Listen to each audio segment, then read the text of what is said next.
Z Business Plus makes managing fuel easy. It's fee-free with choice benefits like 8 cents off every litre, every day, everywhere you need us. Sign up today for the 2022 CanStar Blue Best Small Business Fuel Card. Z is for New Zealand. T's and C's apply.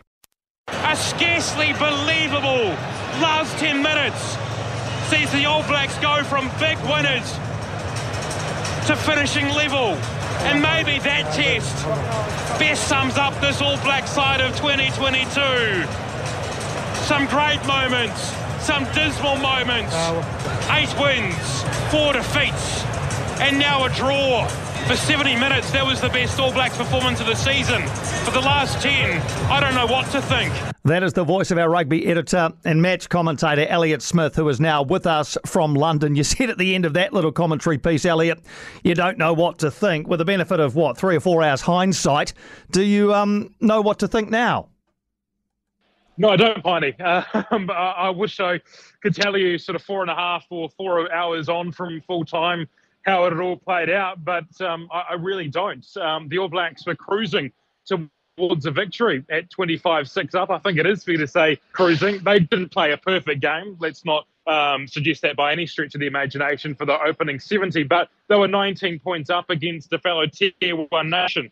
To draw from there is simply unacceptable. The game management disappeared for the All Blacks in the closing stages, and they basically gave England an inch, and England, to their credit, took a mile. And this is the ongoing issue of the All Blacks, isn't it? We see patches in games where they look really good. I think the first 70 minutes there was probably their best rugby of the year, yet it is an 80-minute game, and the All Blacks seemingly forgot that in the closing stages and leave from Twickenham tonight with a draw rather than a win, and a comfortable win at that, which they should have got with 10 minutes remaining. I know these things take a little bit of time to review and break down, but immediately afterwards you've had the chance to hear from Ian Foster and a couple of the players as well. Have they been able to explain what happened? Well, they've done their best, but I think it's going to take a rewatch or two to figure out exactly what happened. Look, they were playing 15 on 14 for the last 10 minutes with Beauden Barrett, of course, yellow carded as part of the lead up to that first try that England scored. But teams play 15 on 14 so often these days. It's a commonality, in international rugby. We see that plenty of times. You shouldn't concede 3 tries in those stages to open the gates for England. They managed to go perhaps a wee bit wider. They had a bit more pay there than they were able to find in the opening 70 minutes of the game. And then when they went wide, the space was back in the narrow, and so they were able to stretch the All Blacks and then squeeze them up the middle as well. I thought they did that really well in the final 10 minutes of that game, and the All Blacks were left scrambling. I think scrambling is probably the best way to put it. They conceded 1.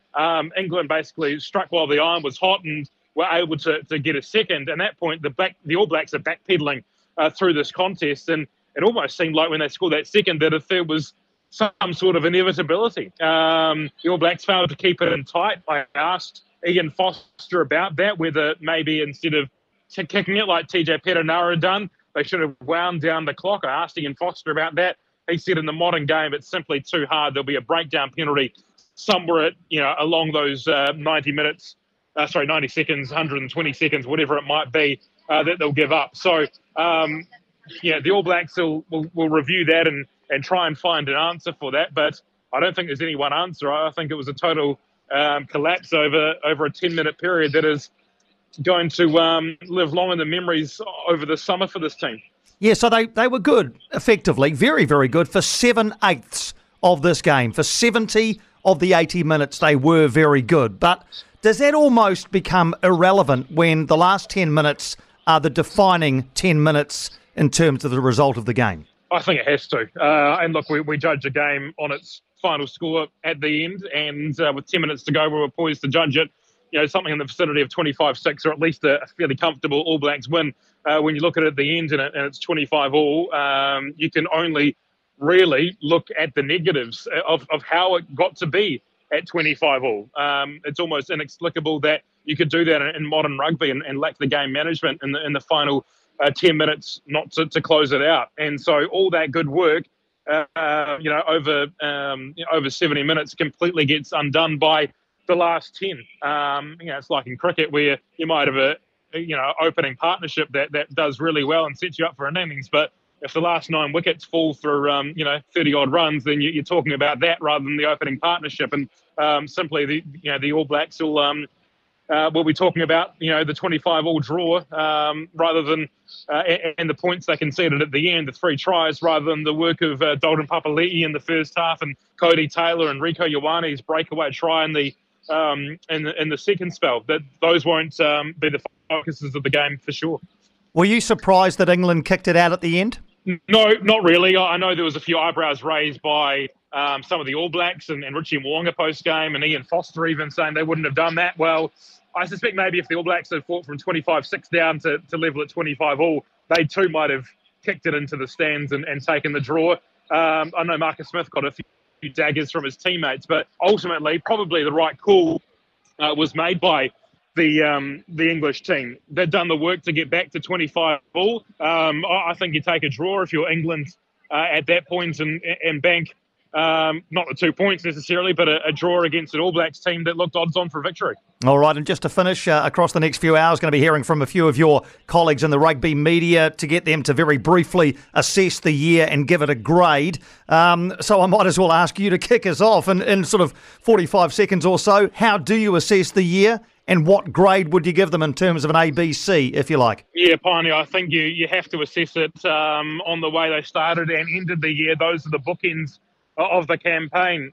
They started with a series loss to Ireland. They started with a loss in South Africa, and they also had a loss to Argentina. That was the front half of the year.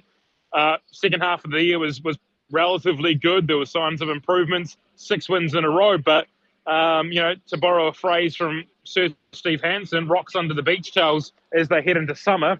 I would probably look at perhaps a C. Might have been heading towards a B+, a B- if they'd managed to bank a win this morning. Ultimately, they didn't.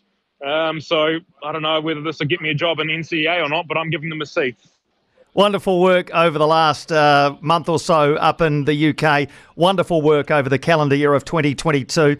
If you and I had a chat before the first test of the year at Eden Park, I don't think we could ever possibly have imagined what was about to unfold over the 13 tests ahead of us.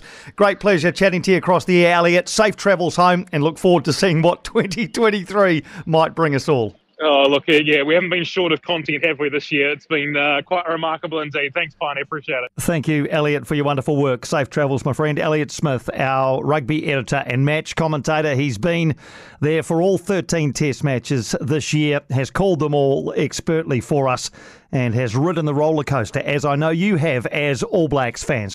Hi, I'm Tina from Turner's, and you know what I love? Cars! Big cars, small cars, weird-looking cars. I love them all. And I really love that new ones turn up every day. They come from all over New Zealand, from people like you who just wake up and go, you know what? I think I might sell my car to Turner's. So, if you're like people like you and you want to sell your car too, come and see me at Turner's, because at Turner's, we love buying cars. Beep, beep.